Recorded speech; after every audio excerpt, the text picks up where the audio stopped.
This is Paradise Ocean Hotel. Written by Nick Haskins. Narration by Reese. Chapter 11. He did it. On the freeway, Jonathan and the BMW behind him go the speed limit, trying not to bring any attention to themselves. But Jonathan is so mad. That bitch fucked us. Tamara sounds afraid when she asks, "Where is she?" "What did I tell you about asking so many questions? I wanted to bring you with me this time. Don't make me regret that shit." Jonathan's head dips between Tamara's and the road. "Are you with me or not?" "Jonathan, yes, I'm with you." "Just sit back and ride." A tear rolls down her face when Tamara sees the Paradise Ocean Hotel sign from the freeway. She's leaving 3 years of her life and everyone behind. She knew she would never see that place again, nor did she want to. Gloria, Mr. Lee, and that hotel are evil, and she's happy she's leaving. "I hope Sherry made it out." "What did you say?" Nothing." Just as Tamara was settling into the ride, there was a huge explosion on top of the freeway right underneath the Paradise Ocean Hotel sign. "Oh my God! Was that from the hotel?" "Probably so. Probably our cottage." Jonathan looks over at Tamara. "Man, I can't believe this happened. But we got out, so we cool, right?" Tamara thinks more about Sherry when she says, "Yeah, we're cool." "All right. We just got to get out of Miami, and then I'll figure this shit out from there." Right then, Jonathan looks through his rearview mirror when he sees a dozen cop cars right behind the BMW. "Oh, shit." "What?" He looks back, and so does Tamara. "Are they following us?" All Jonathan can say is, "Fuck, man, hell yeah, they following us," with his eyes glued to the rearview mirror. Just as Jonathan dips lanes, so does the BMW behind him, the Crown Vic, and the barrage of cops. Moments later. With the detectives and cops getting closer, Jonathan tried taking off on them, hoping TJ was doing the same in the BMW. As he kicks his speed up to 120, Jonathan darts his head over to Tamara, who is sitting there crying. She throws her hands up to her face when she screams, "Jonathan, please slow down." But he doesn't. Now he's going over 135 miles per hour when he shouts, "Did you say anything to anybody about what we had going on at the cottage? Answer me, Tamara." "Jonathan, no! I was out there with you. Why would I do that?" Jonathan punches the gas in the rental, trying to outrun the cops, but it's useless. "Damn, man, them motherfuckers right there." As fast as he's going, one of the police cars swoops up right on the side of them, with the cop yelling through the bullhorn, "Pull over now, asshole." Jonathan gives the cop the finger and presses down on the accelerator. They were getting away, but with all the blaring red taillights from the cars and trucks sitting ahead in the traffic jam, Jonathan's speed quickly dropped to under 100. "Fuck! This cannot be happening, bro. Damn!" Jonathan yells, gripping the steering wheel, with Tamara finally opening her eyes. She swats at the tears running down her face when she asks, What's happening? You see this? God damn it!" As they get closer to the traffic jam, Tamara starts mashing her foot down to her imaginary brakes, begging Jonathan to stop. "Oh my God, Jonathan, the traffic is not moving. You don't think I see that shit?" Now that they were slowing down, Jonathan looked in the rearview mirror just in time to see one of the detective cars beside TJ's BMW use the pit maneuver. The moment that old-ass Crown Vic hit the Beamer, it flew into another lane before it came to rest on the side of the sound barrier wall. Smoke instantly started coming from under the hood, so Jonathan knew TJ and them weren't getting out of that. "I knew we shouldn't have come to Miami, but they ain't taking me out." Jonathan whipped the car to the first exit they came to. He did a sharp right at the red light and kept going. Jonathan and Tamara looked back every second to see if the cops got off the ramp with them. At first, the street they were flying up was quiet, giving them hope they'd escape. The cops didn't get off the exit. At least not at first.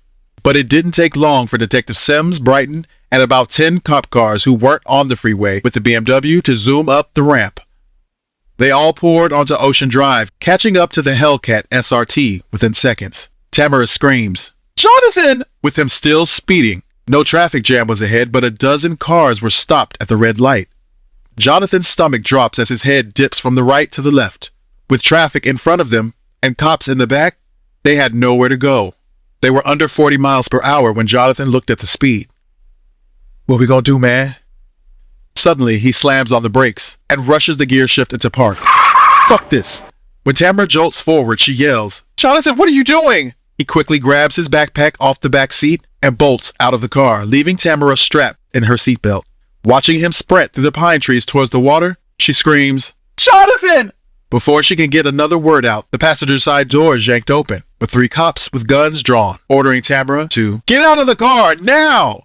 Tamara watches Jonathan run with the bag on his back and officers right behind him. She wants to yell his name again, but all she can do is cry as she's rushed out of the car. Tamara Johnson, you're under arrest. An hour later. When they reach the precinct, Detective Sims rushes Tamara into a small gray room and leaves her. It's only been about an hour, but Tamara feels she's been sitting there for a week. She's shivering because it's so cold in here, and she's scared to death. She murmurs, how did this happen? Thinking about Jonathan. She is so mad at herself for getting mixed up in this shit, but she couldn't help it. She was starting to fall for him. After spending more time with Jonathan, she thought he would be her ticket away from Mr. Lee and Paradise Ocean, so she was down to do anything he asked. Now look at her. In a police station, facing time on some serious charges. When the door flings open, Tamara jumps. She then looks out into the hallway, where she hears all the commotion. It's Jonathan, coming in cuffs. They finally caught him, and from all the dirt all over his white short set, Tamara could tell he didn't go down without a fight. They are trying to get him into the interrogation room across the hall from Tamara, but he's bucking and throwing his body so severely that the 4 cops who are holding him are having a hard time. Get the fuck off me! Y'all only doing this because I'm in cuffs. Come to my hood and try to shit, pussy! When Jonathan sees Tamara sitting there, he stops for a moment and looks her in the eye until the officer pushes him into the room. Let's go, King. All right, man, all right. Jonathan is still looking at Tamara when he says, don't say shit. Then he mouths, it was all TJ. Tamara sits frozen until Detective Sims slams the door. When he sits at the table with her, he pulls out a tape recorder, presses the record button, and starts talking. After he reads her rights, he says, now tell me what happened in that cottage. When she doesn't say anything, Sims says, come on, Tamara. This is serious. Sherry Cook was found dead in the explosion your boyfriend caused.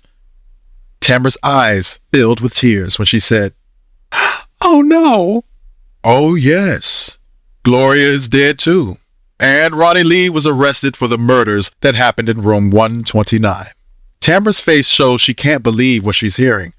Wait, what happened to Gloria?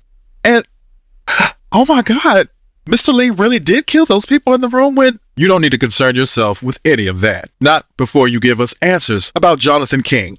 He's in some serious trouble for what happened in his cottage. The detective then starts drilling Tamara, but she won't talk. She tried saying it was all TJ the way Jonathan told her, but he wasn't buying it. Frustrated, Sims starts pulling papers out of a folder. After doing a little digging earlier, we learned of 12 complaints about Cottage A since King checked in. Guests reporting everything from the strong smell of marijuana smoke and blasting music to a funny odor coming from the cottage. Tamara quickly says, that has nothing to do with me. Looking uneasy. It has everything to do with you. Since Sherry took 2 of those calls, with you taking the other 10. And I can guarantee you didn't report any of the complaints to your boss, did you? Why? No, I didn't, but... Well, I'm sure Sherry didn't say anything to Mr. Lee either. Did you grill her to ask why? This isn't about Sherry, Tamara.